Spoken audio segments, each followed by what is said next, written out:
What's going on, boxing fans? It's your boy Pool Counter Boxing coming at you with another live stream about the Manny Pacquiao versus Ugas fight last night. It was that was a hell of a fight. Um, I don't know how much of a shocker it really was, man. You know what I mean? I don't know. Manny Pacquiao looked his age, 42 years old. Um, Ugas Ugas went out there and did what he had to do. Now, given how he performed against, I think his name Aiden Ramos. I think that was his last fight. Um, Ugas didn't look too good. You know what I'm saying? So everybody gave Pacquiao the edge. In the fight. Because Pacquiao, he beat Keith Thurman and he looked pretty good, beating Keith Thurman, for an older fighter. But let's just keep it real, folks. 42 is 42 years old. You know what I mean? And we know that Manny Pacquiao, he's a great fighter. Has many battles against high talented competition, and that takes a lot of wear and tear on your body. You know what I'm saying? Have time, y'all. Smash that like button if you don't mind, and subscribe to my channel if you have time, bro. You know what I'm saying? But when you look at that fight, Ugas, he came out and he used the jab. The reach and the size difference was amazing. I mean, Ugas looked like he looked like some kind of basketball player, like a 6'9", or he looked like a beast up in there, compared to the size of Pacquiao. And the thing we know that kept Pacquiao in the game has always been his extraordinary athletic ability, his speed, and his foot speed and his hand speed, and movement. Kind of like a Roy Jones Jr. type deal. So Manny never had to make any kind of adjustments as long as he had his fast hands and his fast feet. And this was what separated him from most fighters, not to mention his heart. He had a lot of heart and a lot of courage and a lot of balls. So when you put that all into one fighter, you got one, dynamic, special dude, and that's what was happening. And he was just beating all these guys because he was a unique athletic talent. But Manny Pacquiao, never had to make adjustments because people had to adjust to Manny Pacquiao. And now, as you get older, your reflexes, your feet get a little bit slower. You know what I'm saying? You can't do the things that you used to do. Roy Jones Jr. It happens differently in every fighter. Every fighter has their own, where they start to decline, and some fighters can go longer than others. And we saw that. We saw that with Roy Jones Jr. When he was about 34, 35. He started slowing down. He started slowing down, and he started getting touched. And nobody could touch his chin. Nobody could touch Roy Jones as long as he had his athletic ability. So he didn't get hit much. In the 90s, Roy seemed like he was invincible because he just had all these he had all these physical gifts that nobody else, could match. And It's the same with Manny Pacquiao. Now Manny Pacquiao, he's just too old now to compete with these guys. I know, I know, I know his fans think he's Superman, and he's from Krypton, and I know many Pacquiao fans think he can walk on water like Jesus, but he's mortal. You know what I'm saying? Great as he is, he's mortal. And last night, Ugas, he was the one to retire Manny Pacquiao. Just think about that. You seen how easy Ugas released the jab and then came and dropped levels. He dropped levels, confused Pacquiao with that feinting, dropped levels, using the jab, and then he come over with the right, with the sweeping right hook over the top and hit Manny Pacquiao in the head repeatedly because Manny Pacquiao don't make the adjustments. Now he did put his arm up there, but he was still getting hit with the same shot, and it was going for Ugas, and Ugas was stepping to Manny Pacquiao. He was stepping to him, and it was interesting to see because when you go backwards on Manny Pacquiao, that's when you in trouble, bro. You go backwards on Manny Pacquiao, that's when you get into trouble because he's gonna walk right through you. He's gonna follow you up. He's gonna follow you. He's just gonna go right behind you, and you're gonna be off balance, and you're gonna get knocked down like Keith Thurman did. And Ugas didn't make that mistake. He did a lot. He did his homework. He did his homework. Hmm. I apologize earlier. I had to take care of some business. I got a short stream on here. And just when you start doing the live stream, that's when everything just, you know, things just you got a handle comes up. So I apologize for that, y'all. If you have a chance, smash that like button for your boy, and subscribe to my channel. But yeah, so Ugas really put that jab out there, and he was timing Manny Pacquiao perfectly.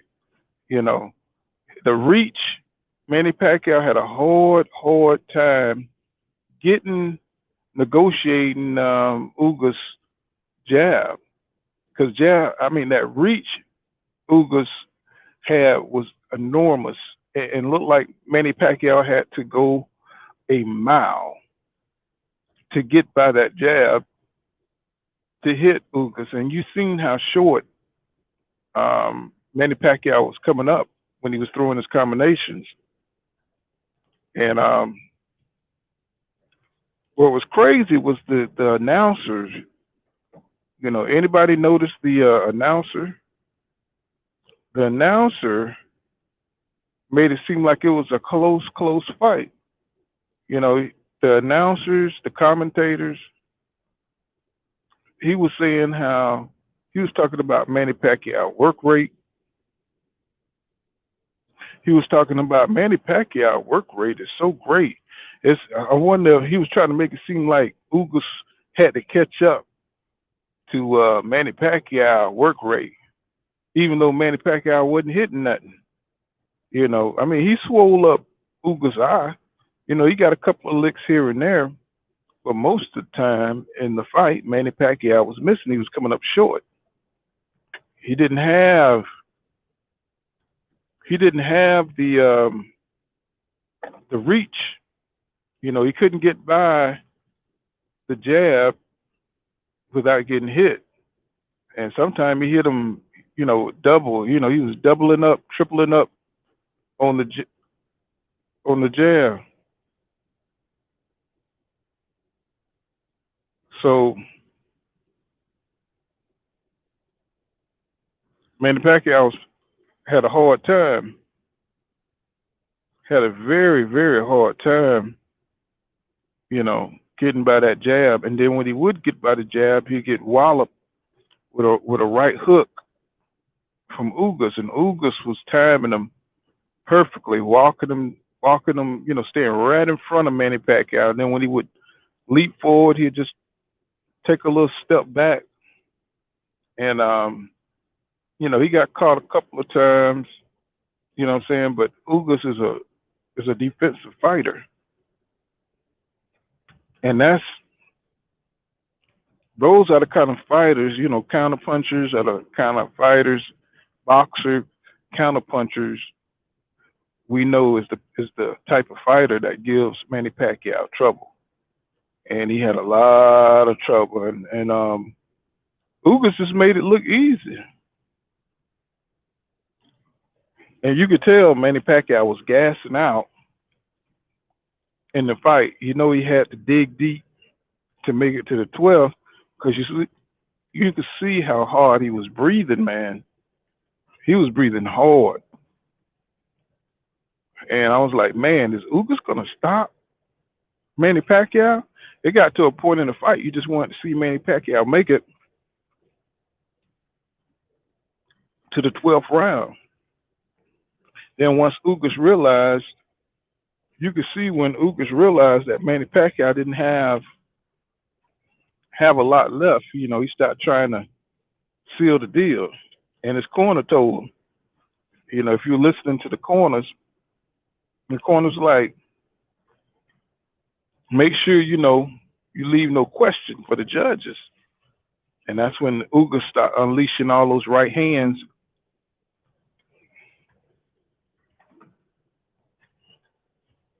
Excuse me, y'all. That's when Ugas start releasing all those right hands, and popping Manny. And Manny, he didn't look too good, bro. He looked like, if Ugas was more active, I think he could have stopped Manny Pacquiao in this fight. But Ugas, because he's such a conservative puncher, and he don't have a lot of power, it saved Manny Pacquiao in this fight, in my opinion. Now, if that would have been Earl Spence Jr. given this version of Manny Pacquiao, I believe Earl Spence Jr. would have finished Manny Pacquiao maybe by the fourth or fifth round, because clearly Manny Pacquiao, he had one of those. He turned old, during the fight, and you can't beat Father Time. That's just what it is, man. No matter what you do, you're gonna age, and it is what it is. So the scores were ridiculous. I think two of the judges had it 16. Well, 16-12 wasn't bad, but I think one of the judges had it 15-13, something like that. I didn't see that. I didn't see a lot of rounds for Manny Pacquiao in this fight. Um, he was missing a lot. He didn't really connect a lot. And Ugas, he was boxing him, and he was popping them with good shots, good power shots. So it just seemed like, Manny Pacquiao, because he's a legend and he has such star power, the judges wanted to keep it respectable. They wanted to keep it respectable, and not embarrassing. Pretty much, he's a legend. So you don't want the legend to be embarrassed. So those scores reflected that. That was a tribute to the star power of Manny Pacquiao, and it just is what it is, You know. So, but imagine if Earl Spence Jr. Imagine if Earl Spence Jr. would have been in there. That would have been a whole different story, bro.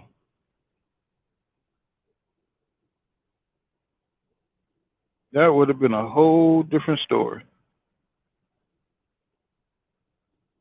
Because Earl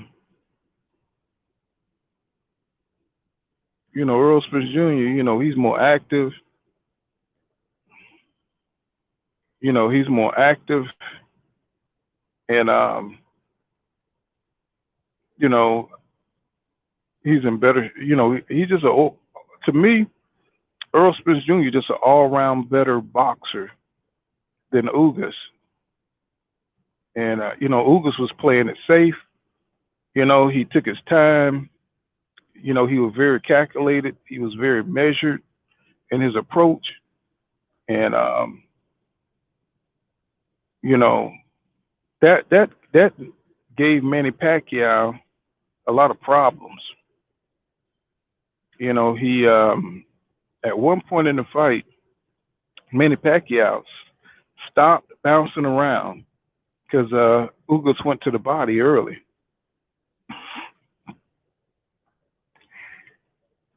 So when you go to the body of a fighter, it slows him down, and you could see. I forgot what round it was. It was probably maybe round 6, 7, somewhere up in there. Manny Pacquiao stopped bouncing around and stood toe to toe in front of Ugas, and he still, he couldn't, he couldn't impose his will on Ugas, and you could see the size difference, man. And you could see the reach. You could see how bad it was, and plus you could see the reflexes of Manny Pacquiao slowing down, all the way down to the point where it was just useless. There was no hope for Manny Pacquiao. Now I kept thinking at some point in time Ugas was going to slip and Manny Pacquiao was going to knock him out, because I could tell, at one point, I think maybe round 8, that Manny Pacquiao started digging in, and I thought he was going to start really, putting some mustard on his punches and try to get Ugas up out of there. But you could tell he didn't have it. He didn't have that push. So it became more important for him just to go the distance. He didn't have that win. He didn't have that win to knock out Ugas. And it was, I didn't want to see, I didn't want to see Manny Pacquiao go out on his shield, bro. You know what I'm saying? It would have been amazing, but I didn't want to see the old man, get knocked out like that. And let's just say it's a blessing. It's a blessing in disguise, bro, that he didn't fight Earl Spence Jr. Because that would have been like Larry Holmes and Ali type situation. I don't know if y'all ever seen that fight. I grew up seeing that fight. Larry Holmes beating the hell out of Muhammad Ali, and he was old. He couldn't do nothing. He was backed into the corner, just taking punches. Everybody used to seeing Ali versus Foreman, thinking he doing a rope-a-dope. Nah, he was just messed up. He couldn't do nothing about that Larry Holmes jab, and it started getting to that point, because Ugas hit him with a couple of rights, and Manny Pacquiao, he looked like he was just pivoting, but looked like he was about to fall, bro. I mean, I thought if Ugas would have followed up, it would have been a wrap. It would have been a wrap for him, man. And luckily, he was fighting Ugas and not Earl Spence Jr. Because you know what Derrick James would have told him? Derrick James would have said, "Get him, go get him right now." That's what Derrick James would have told him. So, look like it's going to be, well, in the end, I thought they was gonna rob Ugas. In the end, everybody was, waiting around. Did you see what Manny Pacquiao wife looked like during the fight? She looked like she was concerned for her husband, and rightfully so. You could look at her face and tell he lost that fight. You could look at her face and you could tell he lost that fight because oh my goodness, she just wanted it to be over with. And when in the end when the judges they start giving out the when they start calling the scorecard, I thought they was going to rob my boy. With all the robberies going on now in boxing, I thought they was going to rob him, man. I said, shoot, they gonna get us to Pacquiao, man. I was like, but they didn't. They did the right thing. I'm amazed. So boxing won. The right man won. Udenis Ugas, he is the WBA champion. So now they're going to unify with Earl Spence Jr. It's going to be Ugas versus Earl Spence Jr. They interviewed Ugas, and Ugas said, you know, he's very respectful, but I wanted him to say, "I want Earl Spence Jr." But it just came out like, it didn't come out that smooth. It was like he wants to unify. Why didn't he just say, "I want Earl Spence Jr."? Why couldn't he just say that? Of course he can't speak English or he don't speak English, and he used that interpreter, but he said he wants to unify. So it's almost like they leaving the door open for Crawford. Either which one, but I doubt it. Being PBC, they try to keep the the business in house. So I think what they got going on, it'll be Errol Spence Jr. versus Udenis Ugas, and that's going to be a good fight because with this win, it should boost Ugas' confidence. Now he feels like he's up on that level, and Ugas, he's been calling for Errol Spence Jr. for a long time now. So we got to wait and see. You know what I'm saying? How fast they can get, Errol Spence Jr. when he's gonna heal, how fast he's gonna heal, how fast he's gonna get back. Hopefully, with knowing Errol Spence Jr., he don't want no tune-up. He want to go straight into the fight. Is that wise? I don't know.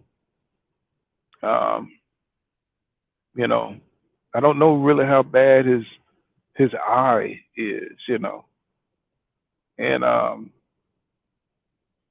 we got to wait and see how Earl career is going to shape up after this surgery, this eye surgery. So, that would leave the door open for maybe a Crawford fight. Um, I'm looking forward to that Sean Porter Terrence Crawford fight. That's highly anticipated. Hopefully, nothing goes wrong with that fight. I know boxing fans, we're all skeptical about Terrence Crawford. It's going to purse bid, and we know how Porter feels about the purse bid, about the money split from the purse bid side. So, it's not ideal for him, because Terrence Crawford going to make the bulk of the money, and who knows what Sean Porter's going to end up with. So that's why didn't work the last time. But maybe if PBC picks up the purse bid, maybe something could be worked out. But we'll have to wait and see. So congratulations to Ugas, Udenis Ugas. You know what I'm saying? He proved, that he's a elite welterweight, and it is what it is. So that's pretty much all I have to say. Make sure you smash that like button and subscribe to my channel. This has been Pool Counter Boxing. I see you guys in the next one. And I was waiting for my boy Steve, but he didn't. He looked like he's busy. But we'll catch you on the next one, man. This has been Pool Kind of Boxing. Hit the like button, subscribe, and I'll see you guys later.